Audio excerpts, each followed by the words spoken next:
हम अगर इसकी स्ट्रक्चर एक्टिविटी रिलेशनशिप को पढ़ें, जैसा कि हमने पहले पढ़ा था, NH2 ग्रुप कहाँ पे, 4th पोजीशन, राइट, बीच में बेंजीन रिंग है।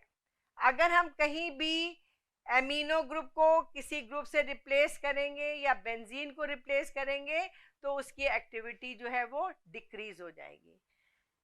अगर हम R ग्रुप को हेट्रोसाइक्लिक न्यूक्लियाई से N1 पे अगर हम चेंज करते हैं तो उसकी एक्टिविटी बढ़ जाती है, राइट। सो इसकी मोड ऑफ एक्शन में we don't have to touch the NH2 group, benzene ring, SO2 और NH, right?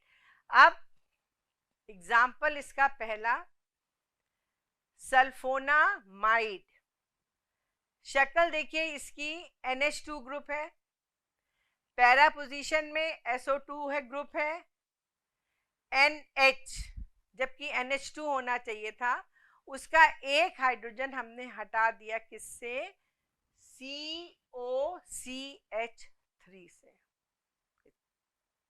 Is it clear? So this is the sulphonamide. अब ये सल्फोनामाइड कैसे प्रिपेयर होता है, इसमें हमको ज़्यादा डिटेल नहीं देखनी, हमको बस ये देखना है कि हमारा सल्फोनामाइड काम कैसे करता है। सल्फा ड्रग्स को हम एंटी मेटाबोलाइट भी कहते हैं। Anti metabolite, metabolite which is necessary for the growth of the bacteria, और यह फूड है। इसका हम एंटी क्या डाल रहे हैं, फूड क्या है हमारा, पाबा, पैरा एमिनो बेंजोइक एसिड, उसकी जगह हमने क्या डाल दिया, सल्फोनामाइड, और ये टेरिडीन के साथ रिएक्ट करता है जब पाबा है, और ग्लूटामिक एसिड की प्रेजेंस में फॉलिक एसिड बनाता है। जब हम सल्फोनामाइड को उसमें एंटर कर देते हैं पाबा की जगह, तो ये टेरिडीन से तो रिएक्ट कर जाता है, लेकिन ये ग्लूटामिक एसिड की प्रेजेंस में फिर फॉलिक एसिड नहीं बनाता, therefore it will stop the growth of bacteria, bacteria की ग्रोथ को कम कर देगा। Is it clear? नाउ ये भी हमारा सल्फ मेथऑक्साजोल है, इसमें भी देखो स्ट्रक्चर कुछ याद नहीं करना, NH2 वैसे ही लगा है, SO2 पैरा पोजीशन पे है, NH वैसे ही है, और एक H को हमने ऑक्साजोल NO वाले ग्रुप हेट्रोसाइक्लिक से रिप्लेस कर दिया। इसका मोड ऑफ एक्शन वैसा ही रहेगा, ये बैक्टीरियल इन्फेक्शन, ये एंटीबायोटिक की तरह काम करता है, बैक्टीरियल इन्फेक्शन को दूर करता है, यूरिनरी ट्रैक इन्फेक्शन को दूर करता है, ब्रोंकाइटिस को दूर करता है, प्रोस्टाइटिस जो कि प्रोस्टेट की वजह से जो दूर होती है, and it is effective in gram negative and gram positive bacteria. और आपको इतना ही याद रखना है कि सल्फा ड्रग जो कि सिंथेटिक एंटीबायोटिक्स भी कहलाते हैं, ये urinary track infection, eye ear infection में काम आते हैं, दे आर बैक्टीरियोस्टैटिक। इसमें NH2 ग्रुप की पैरा पोजीशन में SO2 होना बहुत ज़रूरी है, इसको हम एंटी मेटाबोलाइट भी कहते हैं। ये पाबा को रिप्लेस कर देता है और फॉलिक एसिड की सिंथेसिस को इनहिबिट करता है। इससे ज़्यादा आपको ज़्यादा समझने की ज़रूरत नहीं है और आप सब क्वेश्चंस कर लोगे। अब हमारा नेक्स्ट ग्रुप जो आता है वो central nervous system agents. Central nervous system जिसको हम CNS भी कहते हैं, इनको हम ट्रैंकुलाइजर्स भी कहते हैं। ये जो ड्रग्स है ये हमारे ब्रेन में, माइंड में होने वाली हलचल को या तो शांत करती हैं, जब हम बहुत ज़्यादा एक्साइटेड हो जाते हैं तो ड्रग दे के उसको सप्रेस करती हैं, या हम बहुत डिप्रेस हैं तो हमें इलेट करती हैं और हमको जो है वो नॉर्मल करती हैं. So this medicine it will effect the central nervous system and it is responsible in processing and controlling most of our bodily function and consists of the nerves in the brain and spinal cords. इसको हम tranquilliser भी कहते हैं. ये क्या करती हैं drugs? Sedation, हमें नींद आती है, और कुछ जो है हमारे ब्रेन में अगर कोई डिस्टर्बेंसेस हैं उसको शांत करता है, उसको काम डाउन करता है.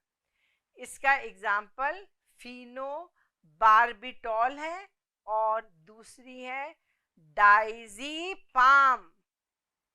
एग्जाम में मल्टीपल क्वेश्चन में अगर आएगा कि फिनोबार्बिटॉल किस ग्रुप को बिलोंग करते हैं? CNS, that is central nervous system. Diazepam किसको बिलोंग करेगा? CNS ग्रुप को.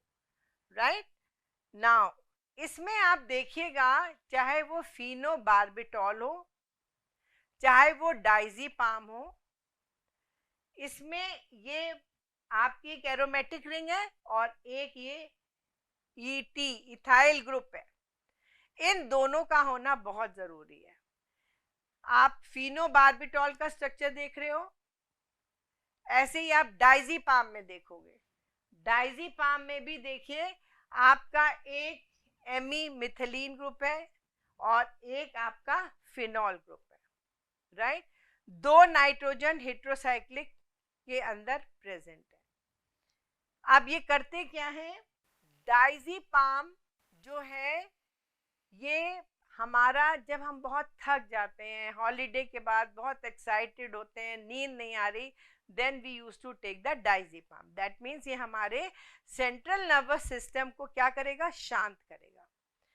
तो diazepam which is also known as by its name Valium.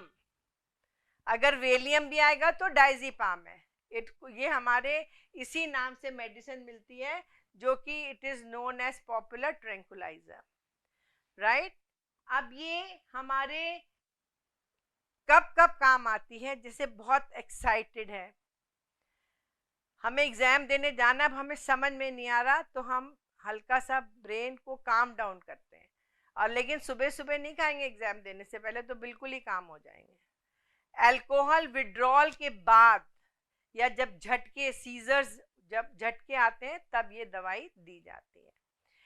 ये हमारी बेसिकली कहाँ वर्क करती है? by calming our brain and nerves. हमारी जो ब्रेन में जो बहुत एक्टिविटी उथल मुथल मची हुई है, इसके लिए हम यूज करते हैं.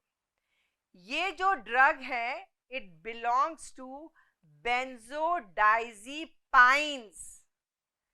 अगर बेंजोडाइज़ीपाइन्स भी आता है तो हमारा ये किस ग्रुप को बिलोंग करेगा? CNS को.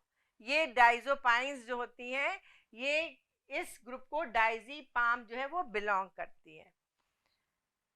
ये सेडेटिव के लिए भी यूज होती है, मसल रिलैक्सेंट के लिए यूज होती है, एंटी कन्वल्जेंट्स के लिए यूज होती है, एमिनेस्टिक्स इफेक्ट शो करती है. हमारे ब्रेन में एक गाबा, जिसको हम गाबा एमिनो ब्यूटेरिक एसिड भी कहते हैं, ये एक इनहिबिटरी न्यूरोट्रांसमीटर प्रेजेंट होता है in the central nervous system में. ये जो ड्रग्स दी जाती हैं ये गाबा की एक्टिविटी को कम करते हैं. अब देखिए कैसे ये एक्ट करता है. हमारा यहाँ पे ये देखिए, हमने आपका पढ़ा था रिसेप्टर्स में आइनोट्रोपिक रिसेप्टर्स होते हैं. ये गाबा इसके साथ, रिसेप्टर के साथ जुड़ता है, एंजाइटी को कम करता है, सिडेशन बढ़ाता है, एरो ऊपर लगा है, और जैसे ही ये गाबा यहाँ पे जुड़ता है और डायज़ेपाम आता है, इसके बीच का जो चैनल है ये खुल जाता है और ये क्लोरीन के में हाइपर पोलराइजेशन कराता है। And because of this hypopolarization our brain calms down, हमारी मसल्स रिलैक्स हो जाती है। Is it clear? तो इस रिलैक्सेशन ये कहाँ पे हो रहा है? सेंट्रल नर्वस सिस्टम में हो रहा है। नाउ ये होती कैसे हैं, क्या करती हैं? बेंजोडाइजिपीन्स जो है उसी में ही डायज़ेपाम आपका ग्रुप है। ये गाबा को इनहिबिट करती है by binding to gamma amino butyric acid type A receptor.